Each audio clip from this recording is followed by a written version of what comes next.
graça e paz, mais uma vez por aqui. Queria compartilhar um texto contigo, um pensamento acerca do reino de Deus, um pensamento que envolve bastante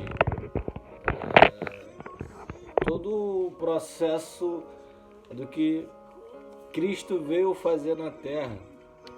Queria que você já tivesse em mente, de repente você já sabe disso, ou ainda não sabe, ou nunca ouviu dizer, mas antes de Jesus vir à Terra, já existia um reino estabelecido. Existia um reino romano estabelecido, um reino físico, um reino político, a gente pode dizer assim. Também existia um reino espiritual, um reino comandado por sacerdotes da época, pessoas que tinham conhecimento da Torá, da lei dos profetas, que cuidavam do templo, que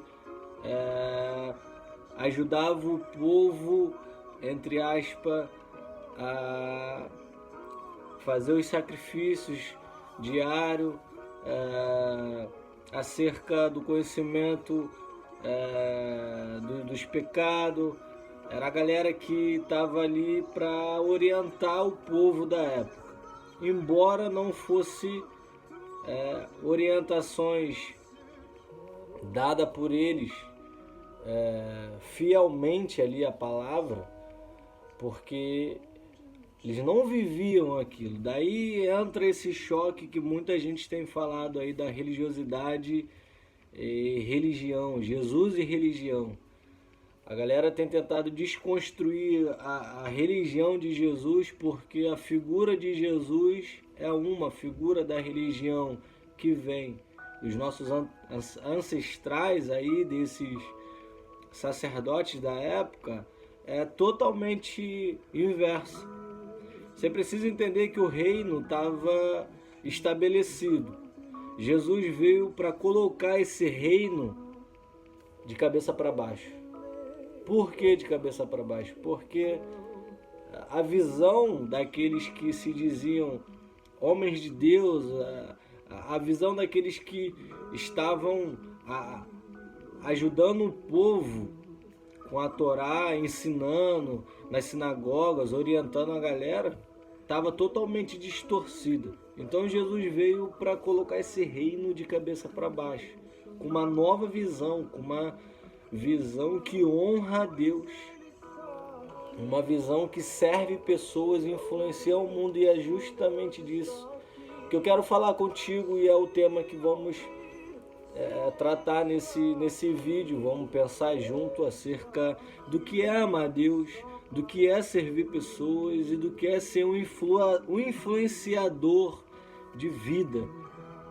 Então, dentro desse pensamento, vemos que o reino tinha um reino estabelecido, seja ele político, seja ele espiritual, mas já existia um reino estabelecido. Jesus, em diversos pontos da Bíblia, quando ele é questionado por esses tais sacerdotes acerca do que realmente estava escrito, só que eles não viviam aquilo, eles usavam para um fim próprio, seu benefício próprio. Eles queriam serem honrados pela galera, eles não queriam servir a galera, eles queriam ser servidos. E então o reino de cabeça para baixo já começa daí, porque dentro da visão de Jesus, se você quer ser servido, então você tem que servir. Na visão de Jesus, se você quer ser o primeiro, então você precisa ser o último. Então o reino, Jesus começa a mover e colocar ele de cabeça para baixo na sua visão. Então a perspectiva de reino muda. Muda porque a perspectiva de reino agora é na visão de Cristo, não mais na visão dos sacerdotes, porque cada sacerdote tinha uma forma, como muitas pessoas têm uma forma diferente de olhar para a Bíblia e de ter uma interpretação de um texto bíblico. Por isso que a gente vê que existe um choque de pensamentos, seja você cristão, seja não cristão. A galera tem entrado em um choque a respeito desse lance. Não, Jesus e religião não se encaixa. Mas como não se encaixa? Como não se encaixa Jesus na religião? Quem criou a religião? Não tem como dizer que foi o homem que criou a religião. A Bíblia diz que antes da fundação do mundo, o Cordeiro de Cristo, o Cordeiro Jesus já tinha sido sacrificado. Deus já tinha predestinado todas as coisas em convergir em Cristo. Jesus é o cabeça da igreja. Existe, na visão de Deus, uma perspectiva de alinhamento dentro desse propósito igreja, religião. Então não tem como desconstruir, como muitas pessoas têm tentado desconstruir Jesus da religião, porque às vezes alguns que se dizem religiosos não têm uma vida cristã, ou seja, uma vida que aponta a Jesus. Aí dá esse choque de realidade. Por quê? Porque todo mundo espera que um cristão viva uma vida como Jesus, em caridade, em amor, em piedade, em de fato amar a Deus, servir as pessoas e ser um influenciador de boas novas. Só que quando a galera olha hoje para nossas igrejas, eles não veem Jesus na nossa vida. Então existe esse choque que muitos têm tentado desconstruir Jesus da religião. Por que isso? Por causa de pessoas que não vivem o que professam. Eles vão às suas igrejas, assistem cultos, só que não há uma transformação genuína de vida, de mudança, de pensamento, de postura. Então, existe um texto bíblico aqui, que até é o que eu quero compartilhar esse pensamento contigo, lá no livro de João 4, João 4, 34, olha só o que Jesus diz. Jesus disse-lhe: a minha comida é fazer a vontade daquele que me enviou e realizar a sua obra. Jesus, em vários pontos da Bíblia, ele sempre aponta a Deus, ele sempre demonstra o seu amor por Deus.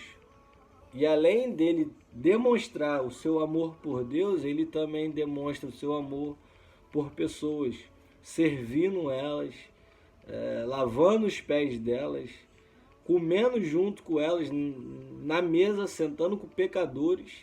Então, Jesus demonstra o seu amor por Deus e demonstra o seu amor por pessoas. Então, todo modelo para a nossa vida cristã é Jesus. Sempre será Jesus o nosso modelo de vida. A pergunta que precisamos fazer é: temos manifestado Cristo ou não? Pensa comigo. Você tem manifestado Jesus? As tuas ações? Você tem sido alguém que as pessoas de fora conseguem olhar e falar: essa daí ama o Deus que diz que serve. E além disso, ela serve pessoas. E ainda me influencia a querer viver a vida que ela tem vivido. Pensa, será que a galera que está ao nosso redor consegue ter esse pensamento ao nosso respeito? Porque esse texto aqui, os discípulos estão querendo levar comida para Jesus, estão preocupados com Jesus, e Jesus não está preocupado com a comida sólida nesse momento, ele está preocupado com a comida que ele teria que comer, que era a cruz de Cristo, algo que ele estava incumbido de fazer, dessa responsabilidade de vir do céu em forma humana e viver, como a Bíblia menciona, como um segundo Adão, em obediência até a morte de cruz, para abrir um novo e vivo caminho para mim e para você. Qual o propósito da morte de Jesus na cruz? Que vivamos para Ele uma vida de comunhão, de santidade, e uma vida que expõe não com palavras ou com pregações, sermões prontos não, ou sermões expositivos não, mas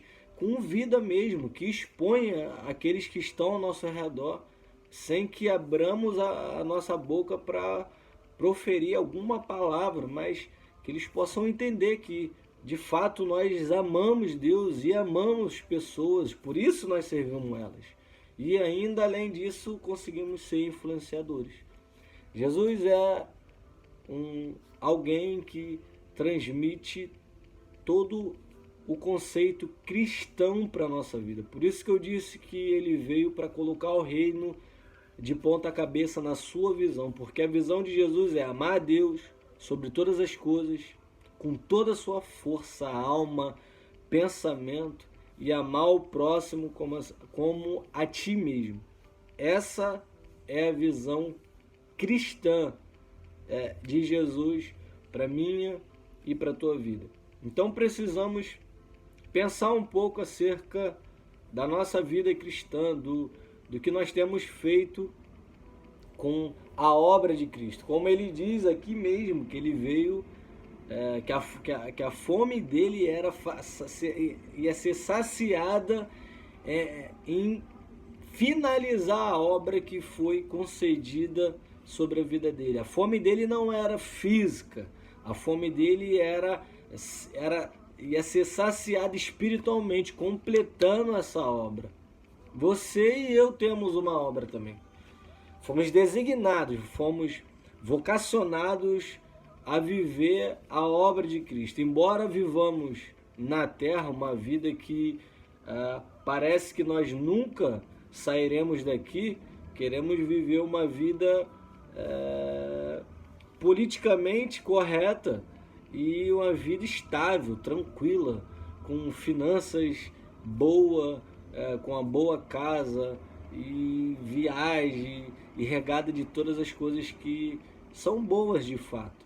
Só que você já parou para pensar que a nossa vocação não é essa? A vocação do cristão é fazer discípulo, é pregar o evangelho de Cristo a toda criatura, é batizar pessoas, é fazer com que o outro, que é meu e teu irmão, chegue ao pleno conhecimento da graça redentora que foi derramada naquela cruz para nos trazer novamente para perto de si. Então a visão cristã para a nossa vida é exclusivamente vivermos para Deus, amando Ele com nossa vida, com todo o nosso ser, com toda a nossa força, servir o próximo como se estivéssemos servindo a Deus e sermos influenciadores de boas novas para os não cristãos, para aqueles que estão chegando agora nas nossas igrejas, sermos influenciadores de boas novas, até mesmo para aqueles que estão dentro há bastante tempo das igrejas cristãs. Então, fique com essa palavra, que o Espírito Santo de Deus, e que tu possa permitir que o Espírito de Deus trabalhe aí dentro acerca desse assunto, que você possa pensar e repensar sobre a tua vida cristã, as tuas ações cristãs, sobre o que é de fato amar a Deus, porque existe 3 níveis a ser aprofundado por mim e por você. O primeiro nível é amar a Deus. Você precisa estar com o coração totalmente inclinado em amar a Deus. O que é amar a Deus? Como eu disse, a visão que nós temos sobre amar a Deus vem de Jesus. Ele é o centro de Deus. Jesus é a perfeição, é o centro de Deus. Ele é o modelo, o protótipo de vida para com Deus é Ele. Então, Jesus amou tanto a Deus que se esvaziou de toda a sua glória para vir em forma humana e sofrer por mim e por você. Segundo é servir pessoas. Serviu Jesus servindo pessoas? Pensa. Ele serviu pessoas em todos os quesitos que podemos dizer na vida cristã. Ele serviu pessoas na área financeira, sentimental, pessoas enfermas, mortos. Ele serviu de todas as formas, cara. Então a nossa inclinação para amar a Deus, servir pessoas e ser influenciador, porque Jesus foi um influenciador na sua perspectiva de vida na Terra. Ele influenciou todos os que estavam à sua volta e continua sendo influenciador de pessoas ainda hoje, só que hoje através da minha e da tua vida. Porém, nós só conseguimos de fato fazer com que pessoas cheguem a esse conhecimento quando vivemos com o nosso coração inclinado em amar a Deus sobre todas as coisas, em servir pessoas. Aí sim conseguimos sermos influenciadores de boas novas. Então fique com essa palavra, seja abençoado no nome do Espírito Santo de Deus. Amém.